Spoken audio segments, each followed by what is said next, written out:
Hello, नमस्कार. आपल्या YouTube चॅनेलवर तुम्हा सर्वांचं अगदी मनापासून स्वागत आहे.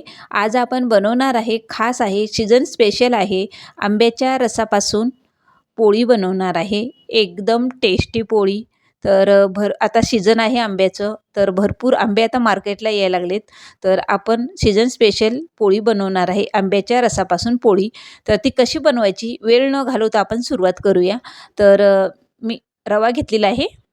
रवा मीडियम गॅसवर मस्त असं तूप घालून आपल्याला भाजायचं आहे. छान सुगंध सुटेपर्यंत भाजायचं आहे. छान रवा आता भाजलेला आहे. 1 वाटी मी आंब्याचा रस घातलेला आहे रव्यामध्ये. पुन्हा हे परतून घेतलेलं आहे. पूर्ण एकजीव केलेला आहे, बघू शकताय. छान आता हे एकजीव झाल्याच्या नंतर आपल्याला याच्यामध्ये गरम पाणी घालायचं आहे. तर थंड पाणी अजिबात न घालता आपल्याला गरम पाणी घालायचं आहे, जसं आपण शिरा बनवतो तसं.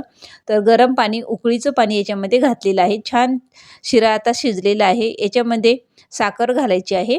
तर साखर घातली, मी 3 चम्मच साखर घातलेली आहे. गोड तुम्ही तुमच्या आवडीनुसार घालू शकताय. 2-4 चम्मच मी साखर घातली. वेलची पावडर घातला अर्धा चम्मच आणि थोडंसं किंचित मीठ घातलेलं आहे.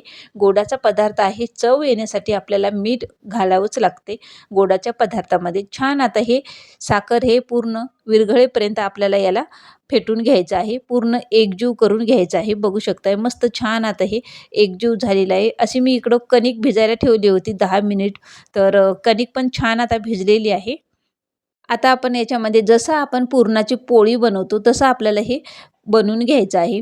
तर बघू शकता एकदम अशी मस्त छान आता हे रवा शिजलेला आहे आणि पुरणासारखं आता आपण जशी पुरणाची पोळी बनवतो तशी याची पोळी बनवून घ्यायची आहे. आंब्याच्या रसापासून आपण पोळी बनवलेली आहे. एकदम टेस्टी पोळ्या लागतात. तुम्ही जर कधी ह्या पोळ्या बनवल्या नसेल तर या सीझनमध्ये नक्की बनवून बघा. एकदम टेस्टी आणि करायलाही सोपी. तर 20 मिनिटांमध्ये सगळं आपला स्वयंपाक होऊन जाईल. एवढ्या टेस्टी पोळ्या होतात ह्या. तर मस्त पोळी लाटून आता तव्यावर मस्त खमंग भाजून घेऊया. वरनं तूप नाही तर तेल लावून असं पोळीला भाजून घ्यायचं आहे.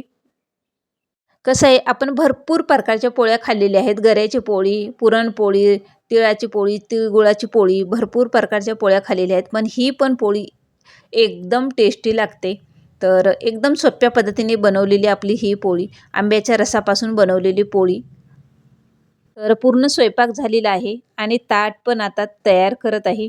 तर मस्त अशी रस आणि ताकाची कढी, वांग्याची भाजी, उसळ याच्या रसासोबत खाण्यासाठी पुरी बनवलेली आहे आणि आपली आंब्याच्या रसाची पोळी. चला तर मग ताट तयार आहे, जेवून घेते.